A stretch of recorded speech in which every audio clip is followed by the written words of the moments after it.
Hey, it's Stu again, and this video is all about how to position yourself in the marketplace against all of your competitors. So how do you differentiate yourself against your competitors? Well, I am not alone here today because I'm actually here during a board retreat for a charity that my wife and I run. We run a charity called World Teacher Aid, where we build schools over in Kenya. And we have an amazing board of directors, and we're all here for a strategic planning retreat. But the cool part is that there is so much wisdom on this board.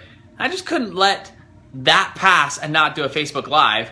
And one of the people who are on the board is a great friend and marketing whiz, Mr. Braden Douglas. Braden, say hi. Hi, guys. Okay, so Braden runs a company called Crew Marketing Partners. You can find it at crewmarketingpartners.com.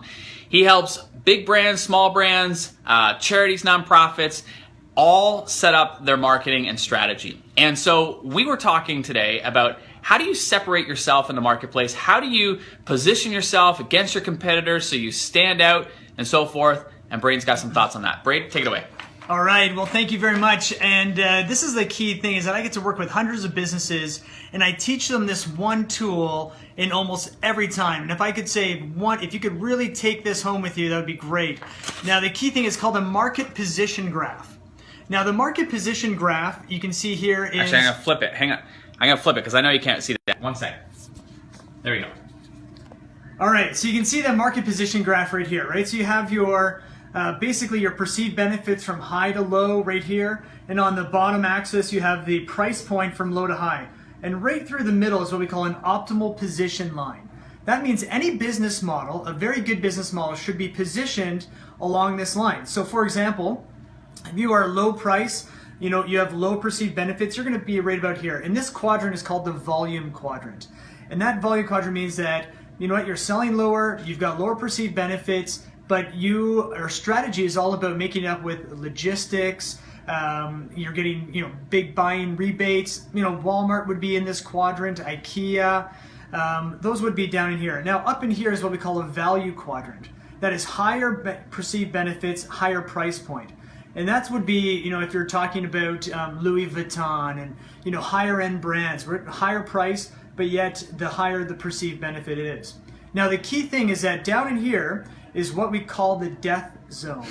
Death is not a good thing. You do not want to be in this zone.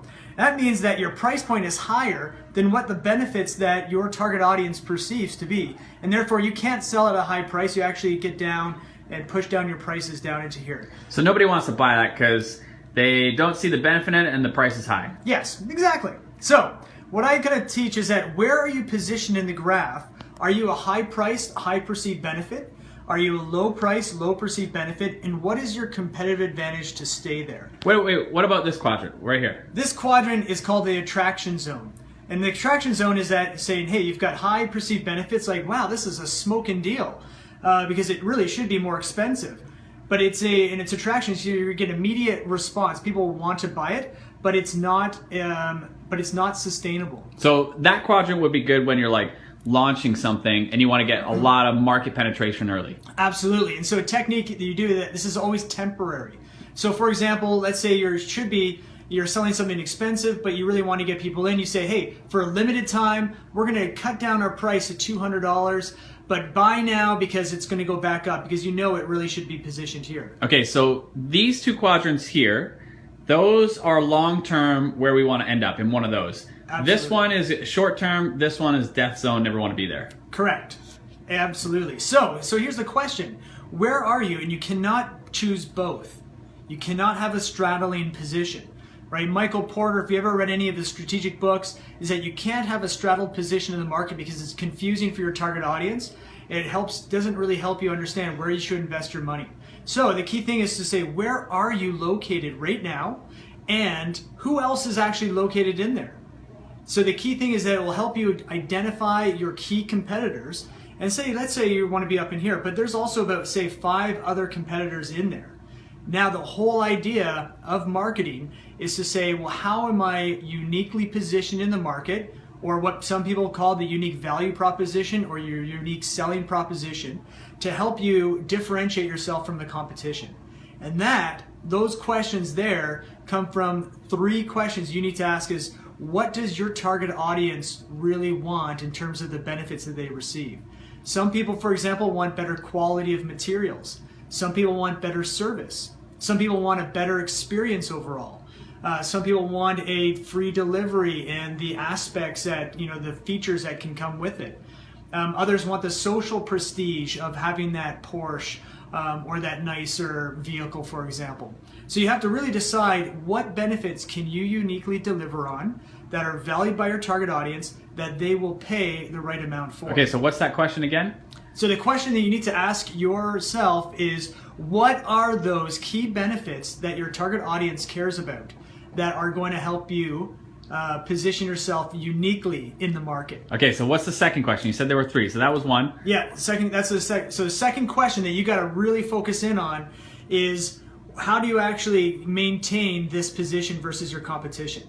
Because what your competition is going to be doing is always saying, hey, we want to increase our perceived benefits and price point at the same time.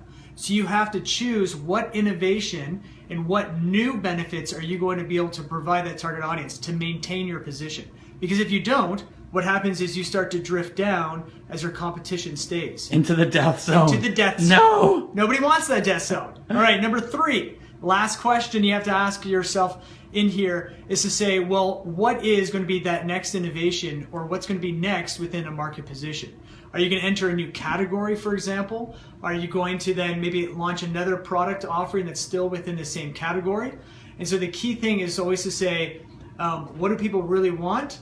What's, how do we continue to improve? But then what's next? And that's the key element. If you can answer those 3 questions really succinctly, using this position graph to help you frame it, you're going to go a long way in creating the best strategy and the best chance of success for your business. Boom. Whoop, there it is. So if you have follow-up questions for Braden, ask them in the comments section. Let us know. He'll respond on Facebook, won't you?